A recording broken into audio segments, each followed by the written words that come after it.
Grand Rising, everyone. Alchemy Lab, Spirit and Coffee. Got my coffee here. I'm about a minute early. We'll see if Brandon gets on here. Um, but as you can see, here's crazy. Started a new term for school. Non-ordinary states of consciousness is the first class that we're starting. To talk about altered states of consciousness, non-ordinary states of consciousness. And the different altered states of consciousness and what does it mean to be in non-ordinary states and also altered states of consciousness. um, Pretty cool stuff. A lot of it goes into the psychedelics, of course, and how we have these peak experiences when we're maybe taking some of these psychedelics, and what happens when we do. Pretty cool stuff. So, I'm sure there's people out there, they talk about the LSD stuff and, what it was invented for, which I didn't even realize it was for women's health to begin with, during, I think it was like labor or something like that. And it ended up being LSD in the lab. And then, boom, they started using it to see what would happen, what mystical experiences happen, or altered states of consciousness, as they call it, while taking LSD. Now, for those of you who've taken psychedelics, I think that you'll understand that you do kind of see the world from a different perception. And that perception can be pretty interesting. I'll just say that. Hence, we have Alice in Wonderland and a bunch of different books that talk about and show us. And to be honest with you, I would say probably most of those people who write these creative stories were on some sort of altered stimulus, a stimulus that altered their consciousness into some altered state of consciousness, meaning they felt like they weren't here. But we do have like out of body experiences, meditation. The article I was reading goes over the different altered states that we have and how human and throughout human existence, we've always done these altered states of consciousness. Like that's been a big thing. It's been part of it.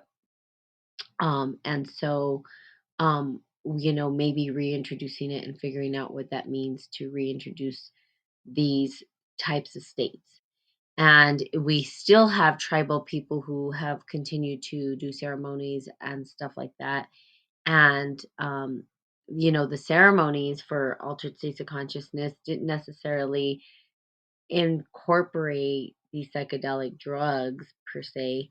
I don't even want to say drugs, but these psychedelics. Instead, they would use ceremony like dancing and drumming, and fasting.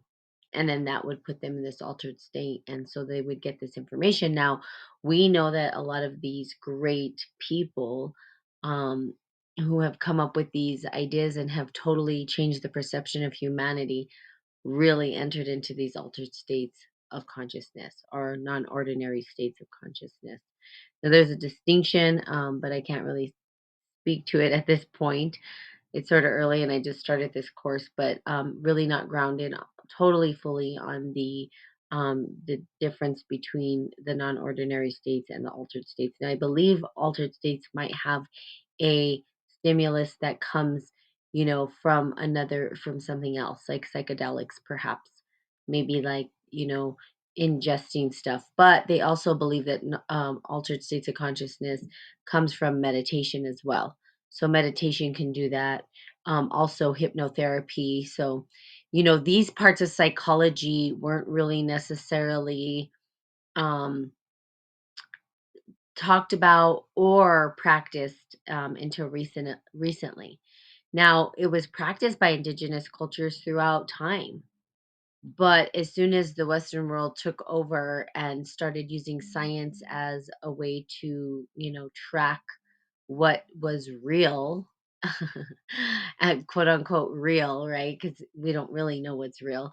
But once they started using science, then, they got away from the psychedelics. They got away from the altered states of consciousness, as not real because they couldn't measure it. And so when people have these experiences, or they call peak experiences, they don't know how to measure it. They can measure it through scientifically through maybe brain function, but not necessarily can they pinpoint it scientifically. And so a lot of this stuff, which is the transpersonal world or transpersonal psychology, is kind of thrown out and laughed at by the scientific world, because how can we scientifically explain what happens even in our dreams, right? Our dream world, when we're there, could be an altered state of consciousness where we can't really tell people what's happening in, I mean, we could try to explain what's happening in our dream, but most of the time we can't even describe it. There are no words, maybe we have no language to kind of explain how we were in five places all at once, and how are we constructing these entire universes and worlds, and as we're asleep. Well, we don't really know. We don't have the words or the language or the way to shape or form or talk about it. So again, the altered states of consciousness is a huge topic. Psychology is trying to put it back in, and I think it's critical. Why do I think it's critical? Well, because we have individuals right now who don't necessarily, um, they're diagnosed as crazy, or they're diagnosed as whatever it is. And are they crazy? No, perhaps they're having a peak experience. And there was what we call spiritual emergency or spiritual problems, right? Where now in the DSM, whatever five or whatever it is, the DSM, where they actually do this diagnosis for psychology, they have the book and they've added in spiritual problem. Now, most people don't know this. Most therapists don't know this. And if they do, they don't really know how to treat a person that perhaps is having these peak experiences, right? And so we call people crazy. Well, are they crazy? I don't know. Like, how can we say that what their experience is not real, and that maybe we have our blinders on? And this is kind of where things go. Now, it was revered back in the day. Individuals were, it was okay to actually have these peak experiences. In fact, that's where the shaman came from. The shaman were able to go into the spiritual realm, and the medicine people were able to go into the spiritual realm, and they were revered as healers. Now it's not revered at all. They're called crazy, basically, is what ends up happening. So pretty kind of cool. And as I go through the non-ordinary states of consciousness, and as I continue going on through this coursework for my term, I'll continue to share with you guys what it means. And again, you don't have to do a psychedelic to hit these peak experiences. Music, dancing is a huge one. In fact, I feel for me, because I don't take any kind of substances or anything like that. Um, I would do a ayahuasca journey, but only with somebody who was trained to take me through that process. I wouldn't just go take it with just anyone, right? Or, people take mushrooms and stuff like that, or they microdose. I wouldn't necessarily go out and just take some mushrooms with just some random people. It's a spiritual ceremony, and it's different because it's revered as this spiritual journey. And it's probably a spiritual journey into your unconscious mind, and to find out what's kind of there, and it happening in a conscious state of being, because you're still conscious as you're going through this journey, but it's pulling from where, right? Where is it coming from? So we have they call it the mushroom people, which in my opinion are the coolest people ever. The mushroom people don't realize fungi is one of the coolest things ever on the planet. In fact, where they grow from, the systems underneath the earth, are the consciousness of the planet, which is kind of crazy when you see it that way, which people don't know, right? And it breeds, these fungi are sort of like their own thing, like they have their own consciousness. But it's crazy because if you ingest some of these, they alter your state of consciousness, which is kind of interesting, kind of cool in a way. But again, I wouldn't necessarily just go out and just do it for fun. To me, it's a very spiritual, it's a very intimate relationship with the divine for me. And I would do it at the right time with the right person, but I'm not necessarily just going to go out looking for it. If someone offered me to journey, then I would, and that would be the right time for me. I'm going to do it every day? No. I'm going to do it all the time? No. Will I do it because it's a spiritual experience that has been gifted to me? Yes. Now, and I think that's the distinction. I think it's where people get misconstrued because they maybe overdo the and I get it. I think that most people are doing these dosages to hit that experience to feel like they're one with the divine. And I think this is the biggest issue with drugs that are not necessarily good for us, like, and the overuse of it, right? Because again, we can hit these altered states without the use of anything medicinal. We don't necessarily need to take some sort of drug. We could, in fact, they used to do, like I said, drums, dancing, and fasting. And that was enough to get them into that space. But of course, as people came in and we were colonized and all that, what they said is, well, let's take away the drums. You can no longer have drums. You can no longer have ceremony, because what happens when we reach these altered states of consciousness, or um, non-ordinary states of consciousness? When we start to hit those experiences, what happens is that we pull information from another place. Now, these quote unquote great physicists and scientists and whatever all believed in these psychedelics, right? They were doing ceremony themselves to sort of get the information that they needed.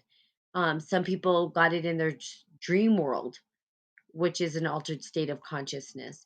Now, here's the deal: they were bringing back this information. Was it theirs? No. But what were they tapping into? Well, I would say it was the collective consciousness, right? They were tapping into this collective wisdom that's been there forever, that's never going to go away.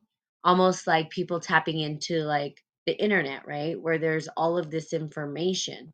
So it's almost like they were able to tap into it with their brain, bring it back. And Einstein, I mean, there's just story after story after story where you're going to hear these individuals say, well, it wasn't really my idea. It didn't really, it was something that came from another world, or from another state, another place, another their way of thinking, and they pull that information from that altered state. Well, that's why they don't want us to go into those altered states. Why? Because then we start to recreate and reshape reality in a different way. Now, realities can be molded, and people don't realize that. Reality is not black and white, although we have made it black and white.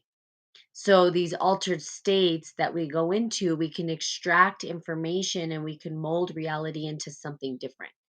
That scares people, because most people want to live in a black and white reality. That's what they're used to. They don't know how to think outside that box. Trust me, I've had many, many Facebook posts where people literally cannot get outside of the human narrative. They can only think in black and white, and they can't see outside of that and start to think in maybe more of a dualistic way, or an integrated way, or how both sides can make sense, but not necessarily for you, but you can understand the rationale between each. So people don't do that, right? It's like my way or the highway. Well, I can tell you that yes, my ego will get in the way, and I'll say my way is the right way, but that's ego. When I'm able to transcend that state and say, well, what's more? How can I say that I hold the truth? I don't hold the ultimate truth. Nobody does. And I think Brandon was talking about this, and I don't, maybe Brandon forgot that we are supposed to start at 7 this morning, but if he doesn't come on today, that's fine. I'll remind him tomorrow. But again, he was talking about the truth and what's the truth and relativism, and how we hold our own truth and we think that, oh, it's because it's my truth, it must be true. But it is your truth, yes, but it's not the ultimate truth. No. And that's something I think that's very important. It's an important distinction to understand. However, these alter states of consciousness can kind of lend itself into a different type of truth. And that would be like natural law, like a truth that perhaps helps to mold and shape the narrative of humanity in a better way, in a way that's going to support us. And, of course, as we bring these ideas back, we bastardize them because humans can't help themselves. They just can't help themselves. It just seems like we want to, like, we have something good, and for some reason or another, we tend to, as a human species, tend to demolish it for some reason. I don't know why we're so destructive like that. I don't know what it is about our species that has to go destruct and just dismember and pick apart everything that's good, because you've got to understand, like, Tesla, Einstein, all these people, they'll tell you that their ideas were not their own, that there was something greater that they were pulling from. Same for me when I have these, people call them downloads now, right? They say I've got this download, or I've got this epiphany, or whatever you want to call it, that when that happens, they feel like it's not them, it's coming from something greater. Well, that makes sense, right? If we were to hold the ultimate truth, we would disappear. That's what I think would happen. We're just too tiny, too small to hold that much information. We hold pieces of information, but we don't know everything, and we can't know everything. That's just ridiculous. That would be too much. We can only know what we know, and then we can dive into what we know we don't know. But what we don't know, we don't know. And that's another distinction. So if Brandon was on here, I'd have him go over, I know what you know, you know what you know. But what you don't know, you don't know. That's kind of the altered state of consciousness. You don't even know that you don't know it. And then when you're in that experience, all of a sudden you know something that you never knew before. Like, you didn't even know that you didn't know it. Sorry, this goes back to a friend of ours, and it was funny. I wish Brandon was here, because one of our friends, he was like, "How do you know that you don't know that you don't know? If I don't know, how do I?" And so he just kept going on and on. It was just kind of hilarious, actually. So there, just thought I'd throw that in there. But it does take us to these spaces where, we pull and extract information, and that's kind of, I was talking about us shaping the narrative, and we get to be the ones who create the narrative. And that's kind of the thought process, kind of where we need individuals to sort of be in that space of openness to receive new information that they didn't even know they didn't know, so that they can then work with this information and understand how it might support and shape a new reality. Now, it's going to happen. This new reality is going to be shaped and molded regardless. We talked about that on the last podcast, where, the systems are coming down, and it is going to come down, because, like everything, we have our peak moments and then we fall. People think that the system's going to last forever. It's not. Nothing lasts forever. Things are constantly changing. Things are constantly shifting. There's always motion. There's never it's this way and that's it and that's final. It's not like that. That's not how the world works. We're constantly in change and transformation. Our bodies, right? As a system, our body is constantly transforming and changing. Our bodies don't just stay the same, right? We get older. Look at me. You can see my gray hairs. You know what I'm saying? Your skin starts to wrinkle. All that stuff that happens as you get older. Your body's not always young. It's the same. You get a piece of fruit. That piece of fruit isn't going to stay ripe. It starts to go and it starts to decay. So nothing is permanent. Everything is always shifting and changing and transforming into something new. That is the same with civilization and society.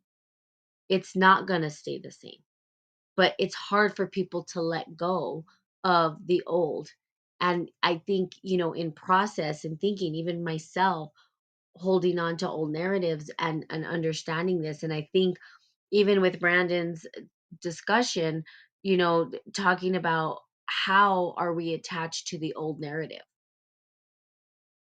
Well, we are.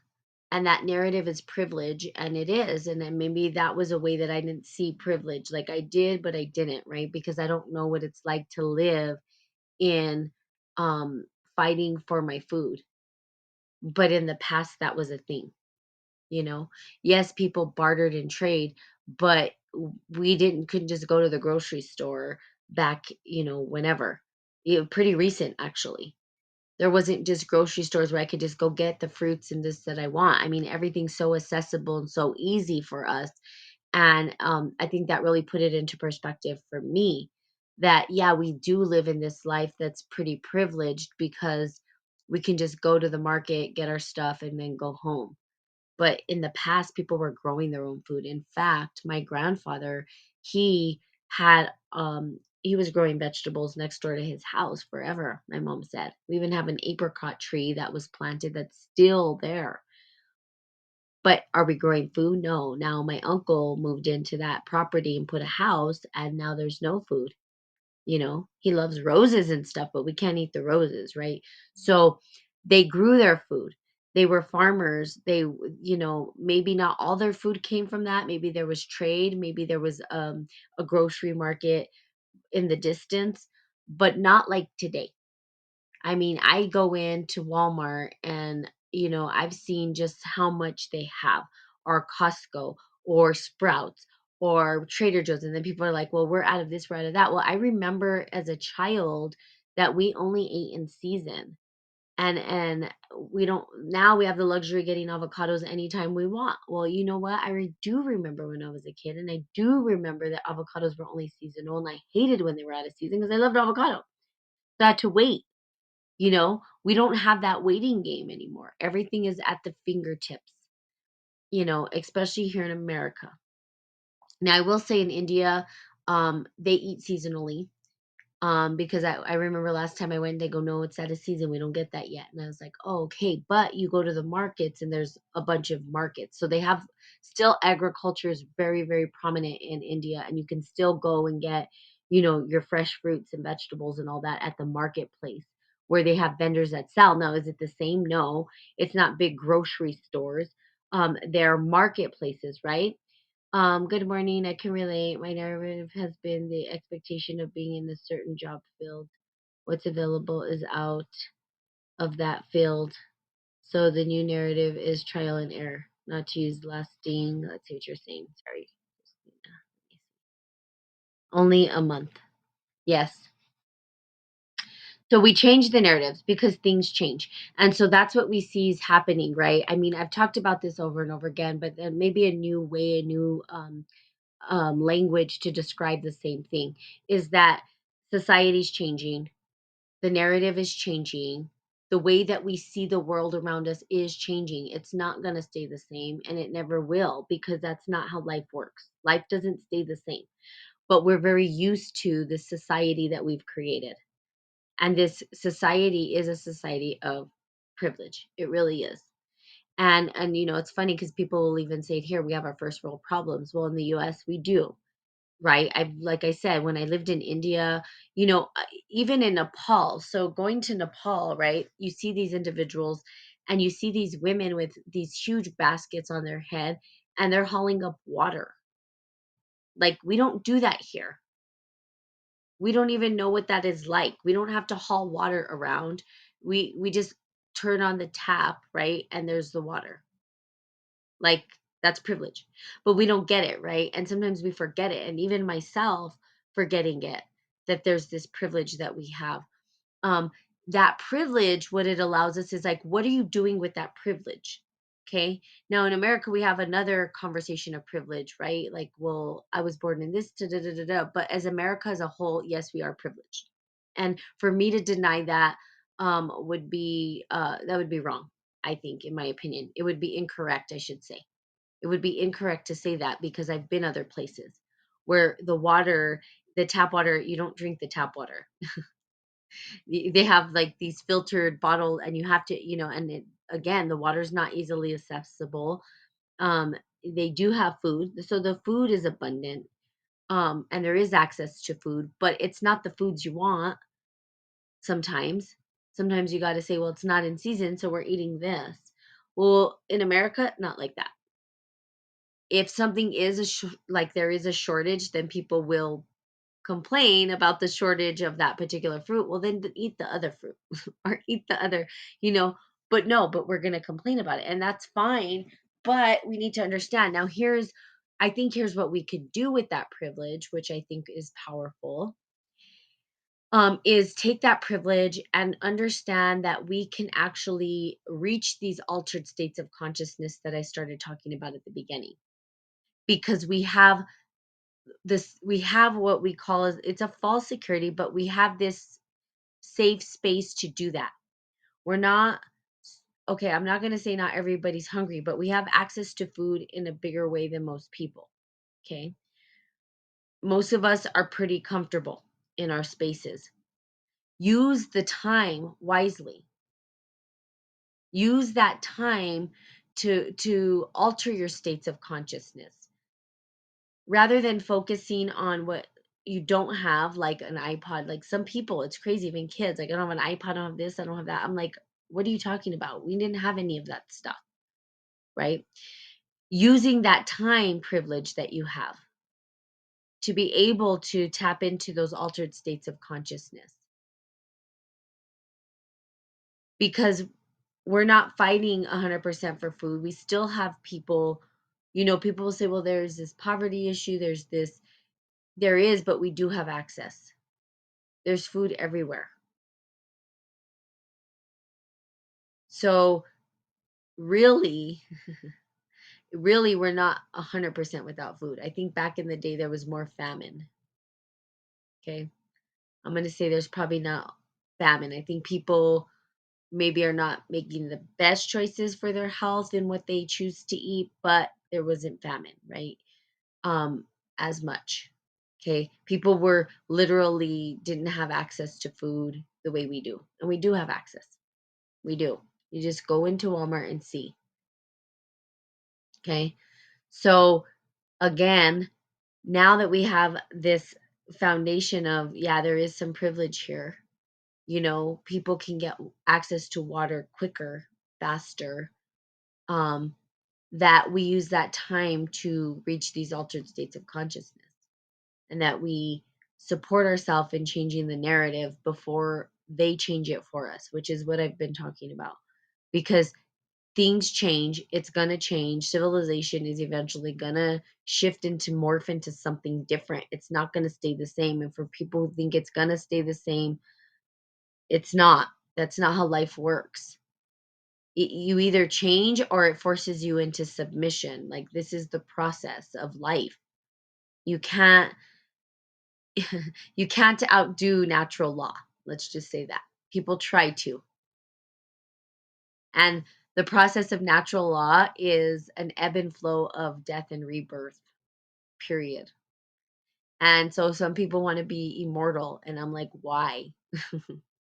Why do you want to be immortal? Why do you want to be young forever? Like, that's not, I mean, you can't be immortal. Like, you're eventually going to transform into something different. Even if, let's say, for instance, like, well, I'm going to be immortal because I'm going to upload my consciousness into computers, because that's what people are doing, right? They're like, I want to, you're still morphing into something different. There's a death of your body eventually. So some death is happening for rebirth to happen. It's a cycle of life. You can't get away from it. Like, people want to get away from this thing. They can't. It's not, it's part of life. The transformation and the change is part of life. That is the law. I didn't make it up. It's not something I created. It is the way it is. It is what it is. Things transform and change. There will be a death of society the way we know it. It's going to happen. I don't know any other way to say it. It is not going to stay the same forever. No civilization ever on the planet has stayed the same forever. We see these megalithic, beautiful, beautiful cities that no one lives in anymore. You're thinking, well, there's all this space and beauty. How come we're not living there? We see ruins, whole civilizations just not living in that civilization anymore. They don't live there. They moved, or they perished, whatever it was. The same is going to happen with society here. Okay. And it's happening faster than we understand. And I'm trying to get people to understand this. I don't know how much more allowed to say it, but the change and transformation is going to happen, whether we want it to or not. Okay. So we can either prepare ourselves for it, or we could just let it fall down in front of our face and freak out, because that's what most people do when things finally really hit the fan. Because they haven't made any kind of exit, escape, or learned how to, or nothing. Or maybe they're not listening to the signs. They don't know. It's like Noah's Ark, right? When Noah built the ark, what did he do? They were laughing. They were ridiculing him. What the hell are you doing? He had foresight. He's like, I'm going to jump ship, literally, because you people are not getting that this is not going to stay the same. But people get so set in their comfort, and then boom, when the storm hits, of course they're trying to jump on the ship, but then it's too late. Okay, so I can't tell you enough that this system is not going to last forever. We're really it's about to burst open, and what's to come, well, we get to create that, is what I'm saying. Either that, or they're going to control the narrative. And by them, I mean these people that are in this higher up ivory tower, whatever you want to call them, the one percenters trying to control everything. And they'll do it again. And it's the perfect time for them, because they know that it's about to collapse and fall. And they know that the masses are so focused on other stuff that they're not focusing on that. And so they get to do it. And so they get to tell us what gets to happen, instead of us being proactive and creating what gets to happen. So wake up. I mean, I don't know how else to say it. I've been quiet forever because it gets a little frustrating after a while talking to, and the ones that are on here, right, I feel preaching to the choir. But share this with people. Tell people share the podcast with them. If you find somebody else who's talking similar things, share the information, get the word out, right? Let people know, like, things are shifting, they're changing. I'm not saying to go in panic mode, but have a strategy, and then find out what the narrative's going to be. Like, this is my narrative, this is what I think. Do other people feel the same way? How do I come together with a common ground? I think culture was a big thing that Brandon was talking about too on the last podcast, which I think is important. Culture is important. I said, yeah, okay, let me think about culture, where we come together with a common understanding, and we recreate, because we know that there's not a common ground right now. We have so black and white people, one on this side of the coin, the other on this side of the coin, one's not listening to the other, and you're not going to change the minds of those people. So why even try? I'm not going to stay stuck in those narratives. I'm going to say both of them are going to fall when everything falls. So rather than looking at that, trying to ask yourself, how do we come up with a common ground with other individuals? The way I decide is not all change in a negative. Or let's see. Let me see what you said, Christine. In a negative, our ancestors passed down recipes cooked differently because we have modern appliances such as stand mixers, blenders, the job shorter. Yeah. Sicily, we get baths, toilet water, city fountain in the middle of the plaza. The whole town did. Some of the happiest days. Yeah. So it's different and culturally. And if you don't travel, you're not a world traveler, you're not going to understand. And that's, I think, hard for some people living in America too. I just remember when I came back from India, and the privilege that I heard out of everybody's mouth, right? It was like, wow, they're complaining about the bed they sleep in when I literally slept on what is it, a box mattress or box spring, or however long I was out there for a year. I mean, and a tiny little bed. So, whatever. I'm like, yeah. And, I'm not saying people didn't have access to these like luxurious things, but literally the poverty is different there. It's totally different than here. And I even told my friend, for us, we put an emphasis on people with disabilities, right? Like you have to have in the city, the states, whatever. They're like you have to have ramps and access, and they don't have that in India. You should see their sidewalks. They're not made for people that for wheelchairs. Like you wouldn't have a wheelchair there. You couldn't. So, and I told my friend, well, how come they don't do like think? And he's like, wow, I didn't even think about that.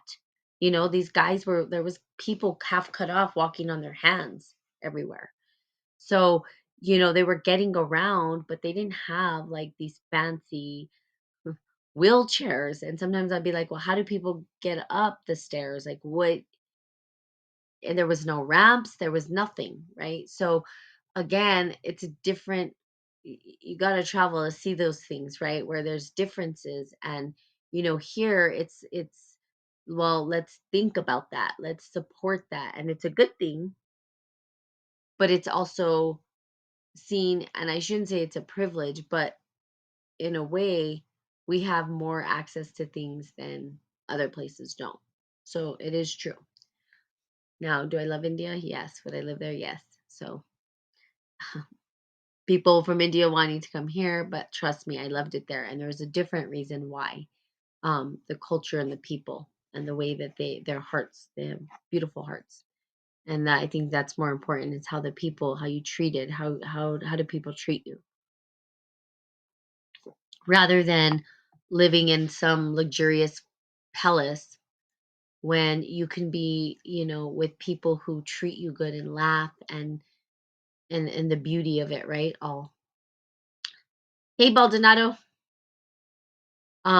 So there's that. And so I guess Brennan just forgot today, or maybe he's asleep. I don't know, which is fine.